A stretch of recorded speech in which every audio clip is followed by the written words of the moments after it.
So your daughter won't ask questions in class, but what's really going on behind that? Let's talk about that today on Tips on Teens. My name is Kent Toussaint. Excuse me. I'm a marriage and family therapist, and I specialize in helping kids, teens, and families live happier lives. I lead two organizations, Teen Therapy Center and the nonprofit 501c3 organization Child and Teen Counseling, both here in Woodland Hills, California. Every Wednesday at noon, I jump onto Facebook Live to answer your parenting questions. Let's jump into today's. I've been spending a lot of time trying to help my daughter understand and finish her homework. It ends up taking up a lot of time every night. We both get frustrated with each other, and then there's no time left for anything she actually enjoys doing. The problem seems to be that she's just too timid to ask more questions in class. I think she probably is worried she's going to look stupid in front of her friends if she does. How do I get her to see it's the smart kids who ask the questions? Thank you very much for your question. We love your questions. So I want to tip this question on its head a little bit. While I understand your concerns about her not asking questions, I don't think that's the cause. This is my hunch. All I know is what you said in the email, but my hunch is that's not the cause. I think that's the result. I think there's something behind that. There's something underneath that causing her to not ask questions. So it's not about getting her to ask questions, like what's behind that? So it could be any number of things, and it's going to be up to you to kind of research this either with a therapist or, there's a lot. Let me just start with the possibilities. Number one, does she have any learning challenges? Does she have any attention issues? Does she have any visual processing issues? All of which can be assessed for and treated. Attention issues can be treated oftentimes with medication, but not always.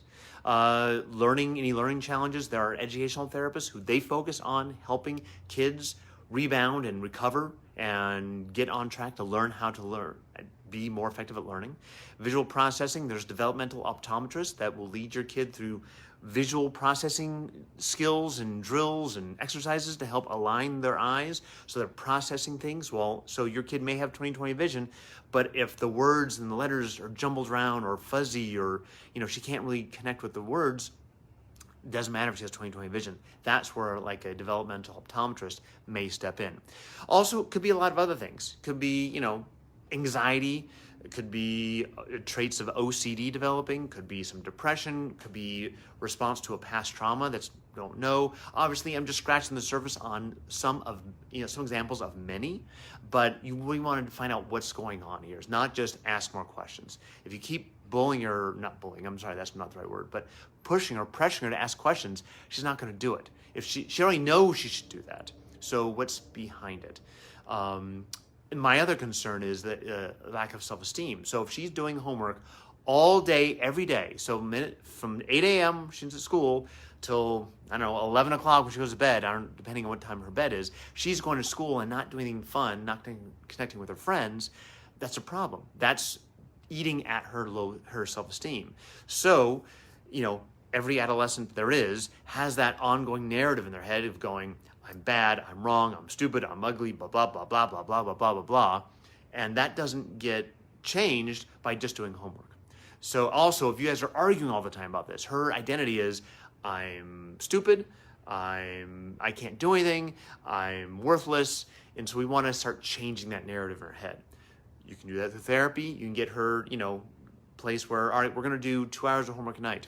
After 2 hours, if you're not done, you're not done. Then we're going to go hang out. We're going to go play basketball in front yard. We're going to go do art. We're going to do something fun where we are engaging and we're enjoying each other, regardless if the math assignment didn't get done. I also encourage you and your daughter to talk with their teachers. How much time should these things be taking? The homework, how long should it be taking? What would help your daughter be more comfortable in class asking questions? Is it the teacher? Is it the students? Again, if it's her own self-esteem, it may be that involving a therapist for her to talk and start uncovering what's going on there, to explore that may help her start developing a stronger self-esteem as well. There's a lot of different angles to approach this. And so which is the right one? I don't know, really depends on your daughter and your family, but here are just some of the options to consider.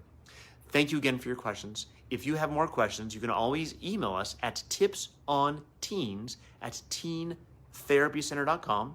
My name is Kent Toussaint with Teen Therapy Center and the nonprofit child and teen counseling, and I'll see you next Wednesday at noon on Facebook Live. Bye-bye, guys.